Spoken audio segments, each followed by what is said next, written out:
Bapak Ibu Kepala Sekolah mengenai tanya jawab kurikulum merdeka. Kita akan lanjutkan. Kita dengar tidak ada penjurusan ya di kurikulum merdeka. Yang kemarin kita sudah bahas bahwa ada pelajaran khusus, namun untuk penjuruan di tingkat SMA tidak ada penjuruan atau penjurusan ya. Peserta didik akan memilih mata pelajaran kelompok pilihan di kelas 11 dan 12. Jadi ada kelompok-kelompok pilihan yang dapat dipilih sesuai minat dan bakatnya yang dipandu oleh guru bimbingan konseling. Nah, bagaimana masuk seleksi perguruan tinggi kalau tidak ada penjuruan? Nah, nanti seleksinya itu didasarkan pada mapel yang diambil oleh peserta didik, bukan berdasarkan jurusannya. Ya, jadi berdasarkan minat mapelnya. Jadi minat mapelnya itu kurang lebih akan serangkai ya, atau satu minat, satu dengan bakat dan minatnya peserta didik. Nah, di kelas 12 apakah boleh mengganti pilihan? Boleh ya mengganti pilihan, namun ini kurang disarankan karena pada prinsipnya kelas 12 ini merupakan lanjutan kelas 11. Jadi perlu diadakan pengulangan atau bahkan mengejar materi yang tertinggal ya. Hati-hati. Jadi tentukan baik-baik, diskusikan dengan guru bimbingan konseling setidaknya di kelas 10 dan 11. Mengapa ada mata pelajaran pilihan terkait vokasi? Nah, karena apa? Karena ada 4.700 perguruan tinggi dengan rata-rata lulusan dari SMA dan SMK. Ya, itu ada 2 sampai 3 juta per tahun. Nah, itu melanjutkan ke perguruan tinggi ya sekitar 38%. Jadi harus disiapkan. Apakah ada batas maksimum pengambilan mata pelajaran pilihan? Totalnya sudah ada 42 sampai 47 CP, itu sudah termasuk mapel pilihan. Itu setidaknya ada 20 sampai 25 CP ya. Itu dari kelompok MIPA, IPS, bahasa dan budaya.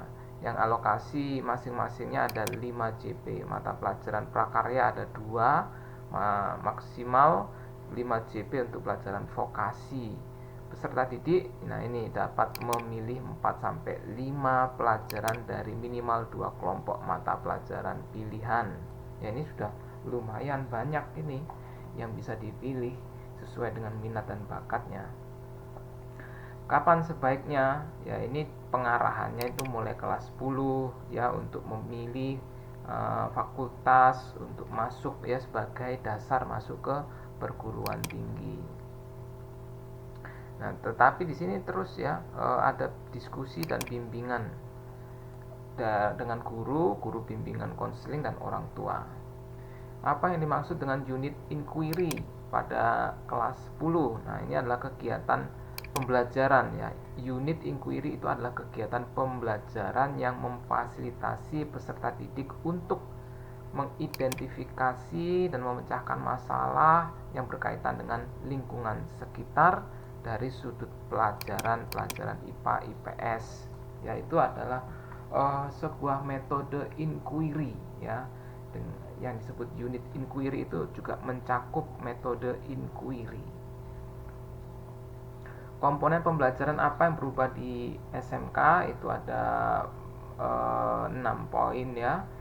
Spektrum keahlian disesuaikan dengan kondisi dunia kerja, ada 10 bidang keahlian dan 50 program keahlian.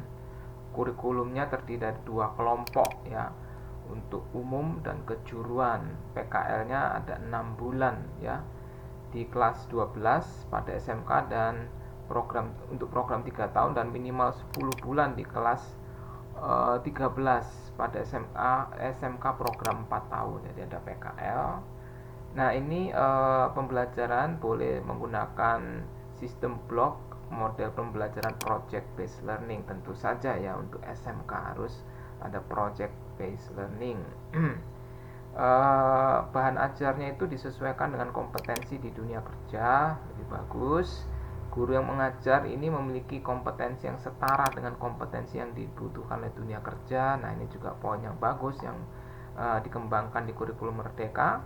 Sarana prasarana ini diarahkan ya melalui analisis benchmarking sesuai dengan kebutuhan dunia kerja. Nah, ini sangat bagus sekali ya untuk yang ada perubahan di SMK. Apakah yang berubah pada spektrum keahlian? Nah, ini boleh disimak untuk SMK bidang keahlian 10 dan dibagi menjadi 50 program keahlian ya. Kompetensi keahlian tidak lagi masuk ke dalam spektrum keahlian. Jadi di sana ada bidang keahlian menjadi 10 dan dibagi 50 program. Nah, masih sama ya. Apakah satuan pendidikan diberi kebebasan membuka konsentrasi keahlian? Capaian pembelajaran pada level konsentrasi keahlian adalah kompetensi minimum pada keahlian tersebut ya.